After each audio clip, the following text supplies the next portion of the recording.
everyone, this is Therese Liavado, and for today's video we'll talk about the Chapter 8, entitled Preparing a Speech. Preparing for a speech is one of the best ways to ensure that we can give an effective presentation. The better we prepare, the more confident we feel. Communication skills are a standard requirements in a library job.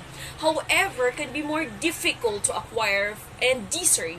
Effective speaking skills are essential in these instances, but when we face with the formal speech or paper presentation, many librarians lacking of public speaking, or many of us are lacking of experience, right?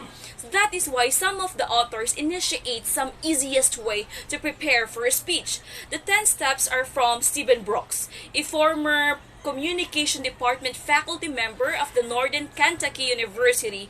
He have further developed these steps and hope the information you will find here will be helpful to you as we prepare a speech. First, we have to identify or to know your audience. How important is identifying the audience? Whether you are presenting a paper or giving a speech, you need to analyze your audience first and foremost, because it is the easiest way to alienate an audience by not examining the characteristic of the group, what they know and what they wanted to know. Be aware of the audience's attitudes and beliefs in general towards you and the topic. Consider the age, the socioeconomic status, and educational level. For example, if you are addressing a veteran group of administrators on a management topic, covering the basics of management would undoubtedly be boring and possibly insulting, right? There are numerous other factors crucial to analyzing an audience, but the time spent on the background check is necessarily to a success presentation. That is why we have to identify first our audience. After identifying our audience, so we have the second steps. Now, we have to know the occasion. As you scrutinize the audience, think carefully about the occasion. Are you the keynote speaker, presenting a paper, introducing a speaker, or a chairing panel? Each situation is different and requires a preparation tailored to the occasion. Occasion analysis includes looking at the room size, whether there are enough chairs for everyone. That affects the comfort level of the group, which is in turn to affects which is the response to your message. The arrangement of the space, can everyone see you? And the acoustic, there's nothing more exasperating than having to strain to hear a speaker. Be conscious of about time limits. So if you are allotted of 15 minutes, then prepare for your presentation for accordingly. Also, make sure your message matches the occasion. It would be inappropriate, for example, to speak a serious topic at a happy event, right? So that is why we have to know the occasion first. We have to plan first the occasion, because each of these have different norms of speaking. And after knowing the occasion, we have to proceed for the third step, which is the selection of the topic.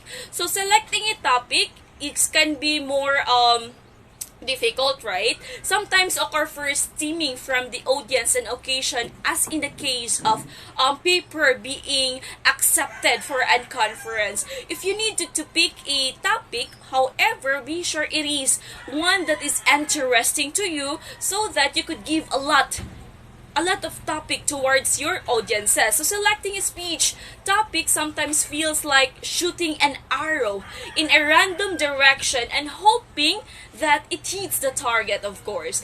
If this is your approach, you are probably quite frustrated. Just take note of that. Your topic, and more specifically your core message, of course, must be selected carefully, because it is, if it isn't, then you won't be able to effectively deliver the speech you want to deliver, and your audiences won't be interested. That is why we have to choose our topic carefully for us to become more effective speaker. So that is the third steps. I just have to end my discussion here so that the other facilitator could continue the steps. I hope you've learned something on this video. So now let's proceed to the another facilitator. Thank you and goodbye. Good day everyone, this is March Louis I. Lumampok, and after we have select our desired topic which has tackled by Miss Livado, we will proceed in selecting our purpose. Before we will go with our discussion, here are some trivia about speeches.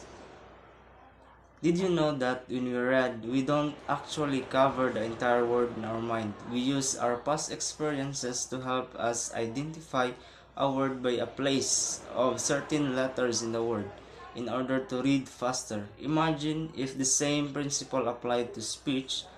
Would there be a chaos because people register words differently, or we discover that we could talk more in shorter periods of time? And are we even interested in that? So let's proceed to our topic, which is the selecting of a purpose. For this step, determine the general purpose of your speech or presentation. Are you informing, presenting, or entertaining? Beyond the general purpose, decide on a specific purpose. What you want your audience to be specifically think or do. For example, I want my audience to understand the 3 benefits of holding a faculty workshop on preparing library assignments. It is helpful at this stage to write down the general idea or thesis statement of your talk as well. For example, library censorship is increasing. And the next one is gather potential content. And if you are presenting a paper, you have already done this step. If not, this is the research phase where you gather information through printed sources, interviews, discussion with others, and your own expertise. And you can also include your experiences. And the sixth one is gather more content than actual use. Sort through your materials, choosing only the strongest and best material for your talk.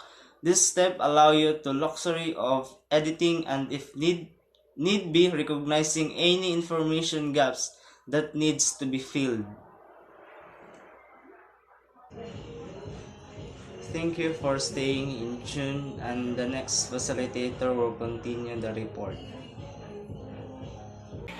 Good day everyone, I am Erica Mansalagan, and at this point I will continue the discussion about the steps in preparing speech. Step number 7, organize the content. So why is organization of content is very important? This step cannot be stressed enough for both speeches and paper presentations. Many presenters do not realize that presenting a paper does not mean the paper has to be read word for word at breakneck speed. Rather, the information has to be recast for a new medium.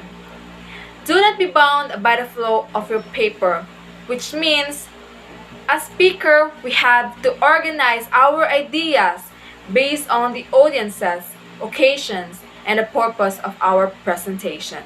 There is a standard organizational format about speeches: the introduction, the body, and the conclusion. In the introduction, the speaker has to tell what you are going to tell to the audiences. Tell them everything and tell them what you have told them. First, you have to outline the body of your talk first, limiting it to 3 to 4 main points with sufficient supporting material to back up those points. After you have outlined the body of your speech or paper, prepare the introduction and the conclusion.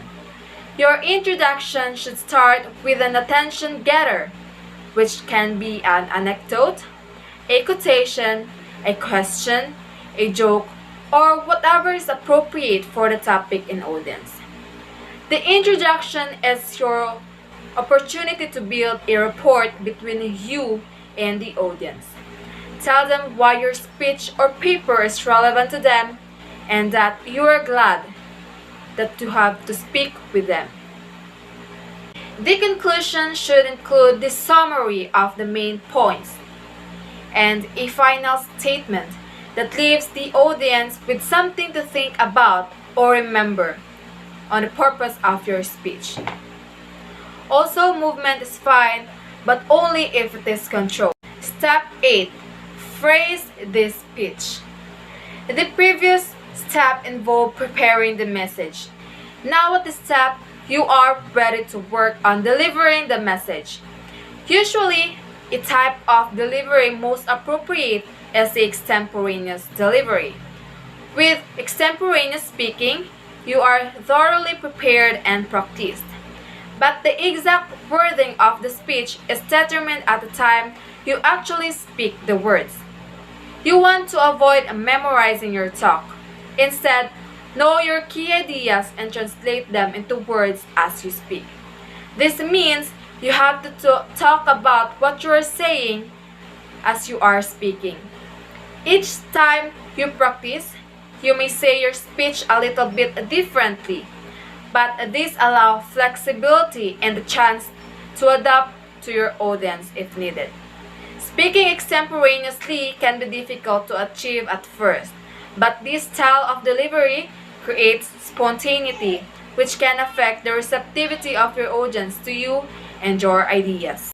Next step, step 9, which is prepare visual aids. Visual aids, if appropriate for your speech or presentation, can help your audience remember your points and to clarify information. Speech textbooks usually emphasize the following when covering visual aids. Make sure the audience can see the visual aids. Show the visual aid only when you are referring it and talk to the audience, not to the visual aid. Also, practice with the visual aid. Using visual aid can add to the length of a talk and can cause you to become flustered if you run into difficulties. Step 10, which is the practice, practice, and practice. So why we must practice our speeches? Practicing our presentation or speech contributes directly to our success. As we practice, we must consider both our verbal and non-verbal delivery. Vocal delivery includes volume, rate, and pitch. Strive for vocal variety, which is the variation of these elements: loudness, softness, fastness, slowness, highness, and lowness. An expressive voice will engage an audience. A monotonous, flat voice will lose one.